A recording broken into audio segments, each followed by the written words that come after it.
بسم الله الرحمن الرحيم الحمد لله الذي خلق الإنسان وصوره من العلم وقدر رزقه وأجله عليه بكأس المنون وقد حكم وقضى عليه إما بالشقاوة وإما بالسعادة وقد حكم بذلك وما ظلم. أحمده سبحانه وتعالى على ما أعطى وقسم وأشكره على ما أولانا من النعم وأشهد أن لا إله إلا الله وحده لا شريك له شهادة تنجي قائلها من الآلام وأشهد أن محمدا عبده ورسوله شرف الله به المرسلين وبه ختم. اللهم صل وسلم على سيدنا محمد وعلى آله وصحبه أهل الفضل والكرم. أما بعد فيا عباد الله أوصيكم وإياي بتقوى الله فقد فاز المتقون. أعوذ بالله من الشيطان الرجيم. ولنبلونكم بشيء من الخوف والجوع ونقص من الأموال والأنفس والثمرات وبشر الصابرين. Yang bermaksud demi sesungguhnya kami akan menguji kamu, yaitu anak-anak Adam, dengan sedikit perasaan takut kepada musuhmu dan dengan merasai kelaparan dan berlakunya kekurangan daripada harta benda dan jiwa serta hasil-hasil tanaman, dan berilah kabar gembira kepada orang-orang yang bersabar. Surah Al-Baqarah ayat 155. Mimbar membicarakan hari ini membicarakan mencegah adalah lebih baik daripada merawat. Ikhwani muslimin, hidup kita di dunia ini memang tidak sunyi. Daripada merasai senang dan juga susah, daripada perasaan suka dan juga perasaan duka, yang mana silih bergantian. Siapa yang menyangka bahawa hidup ini untuk senang semata-mata, ataupun untuk merasai suka semata-mata, atau untuk menikmati kemewahan semata-mata, ataupun sebaliknya, ataupun susah semata-mata, maka terus-menerus dihimpit kesempitan selamanya, sudah pasti sangkaan-sangkaan itu tidak betul sama sekali. Sebenarnya itulah rupa asam garam, yaitu seni hidup sunnatullah di dalam dunia ini. Perhatikan kepada firman Allah, Alif Lam Mim, ahasiban nasu an yutraku an yaqulu amanna wa hum la yuftanun. Yang bermaksud Alif Lam Mim, patutkah manusia menyangka bahawa mereka akan dibiarkan begitu sahaja dengan hanya mengatakan kami beriman, yaitu ya Allah, kami ini orang beriman, sedangkan mereka tidak pun diuji dengan sesuatu cubaan pun. Ikhwani muslimin, kita sebagai orang Islam, orang mukmin, perlu dididik menghadapi sebarang bentuk kesusahan ataupun kesukaran. Perlu juga dididik untuk menghadapi kepayahan dan sebagainya. Kita mesti sedar, jangan hanya merasa bahawa kita sentiasa berada dalam keadaan yang selesa. Semua ujian, semua cubaan yang menimpa kita ini, perlulah kita memohon perlindungannya kepada Allah Subhanahu wa Ta'ala. Perlu mendapat bantuan dan pertolongan daripada Allah, dan kita perlulah bertawakal kepadanya. Ikhwani muslimin, sudah menjadi ajaran agama Islam agar kita berusaha mencari peraturan-peraturan Allah, ataupun dengan nama lainnya sunnatullah, yaitu bila kita lapar, untuk menghilangkan lapar tersebut kita perlu makan. Apabila kita dahaga, untuk menghilangkan dahaga tersebut kita perlulah minum. Apabila kita sakit, untuk menghilangkan kesakitan itu kita perlulah berubat. Inilah yang dinamakan sunnatullah. Sabda Rasulullah sallallahu alaihi wasallam, "Inna Allah anzala ad-da'a wad-dawa wa ja'ala likulli da'in dawa, fatadawaw wa la tadawaw biharam."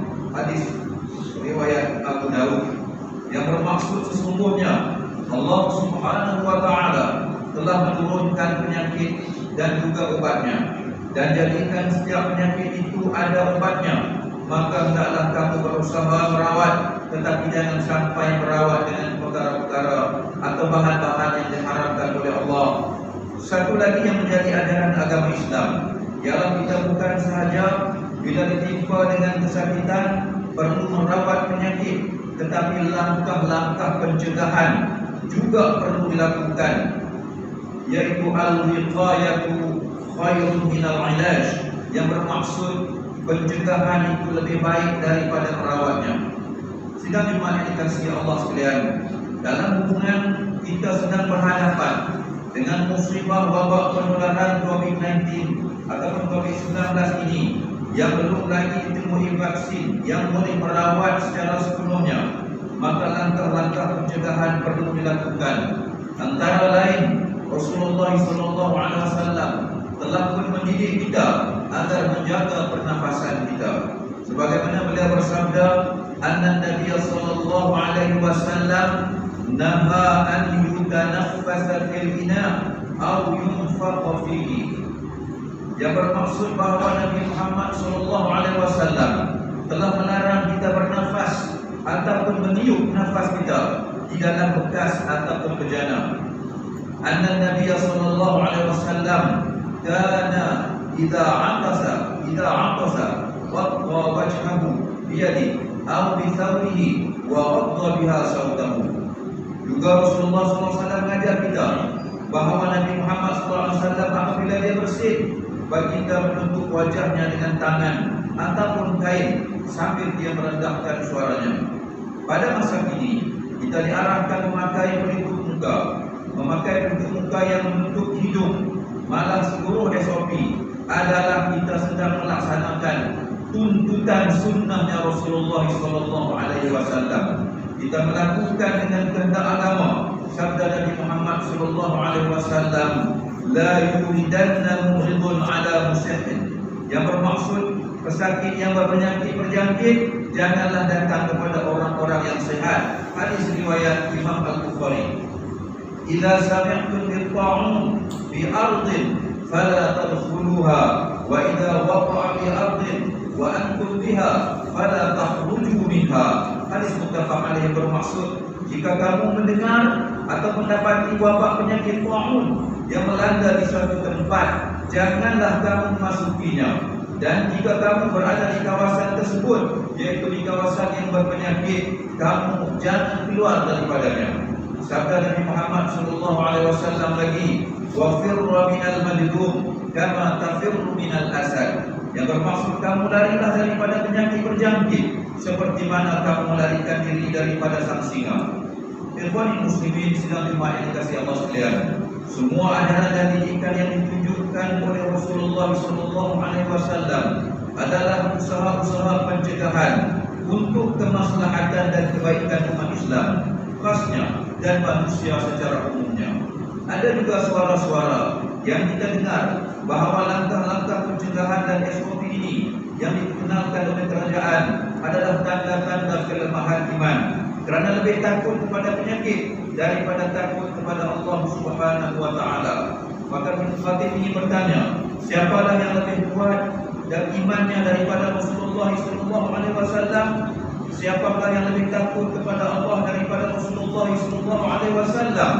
Semua kaedah-kaedah pencegahan ini telah ditunjuk oleh Rasulullah SAW. Baik kaedah-kaedah yang ditunjukkan oleh syariat di dalam menjalani kehidupan kita. Antaranya adalah, ini adalah kaedah usul fiqh, yaitu al-dararu yuzal, yang bermaksud kemudaratan itu perlulah dihapuskan. La darara wa la dirar, yang bermaksud tidak boleh mendatangkan mudarat kepada diri dan juga mudarat kepada orang lain. Darul mafasidi aula min jalbil masalih, yang berarti menolak keburukan itu lebih utama, lebih dulu daripada untuk mendapatkan kebaikan. Seterusnya, tasarruful imam ala ra'iyah mahukun bil maslahah, yang bermaksud polisi yang diatur oleh kerajaan adalah berasaskan kemaslahatan dan kebaikan untuk rakyat. Dan wala tulqu biaidikum ila tahlukah, yang bermaksud janganlah kamu mencampakkan dirimu ke dalam kebinasaan. A'udzubillahi minasyaitonir rajim. Wala nabluukum bisyarri wal khairi fitnah wa ilaina turja'un, yang bermaksud dan kami akan menguji kamu semua dengan keburukan-keburukan dan juga kebaikan-kebaikan sebagai sebuah cobaan, dan kepada kamilah kamu semua akan dikembalikan. Barakallahu li wa lakum bil Qur'anil azim wa nafa'ani wa iyyakum bima fihi min al-ayati wa dhikril hakim wa taqabbala minni wa minkum tilawatahu innahu huwas samiul alim. أقول قولي هذا وأستغفر الله لي ولكم ولجميع المسلمين والمسلمات والمؤمنين والمؤمنات فاستغفروه فيا فوز المستغفرين ويا نجاة التائبين.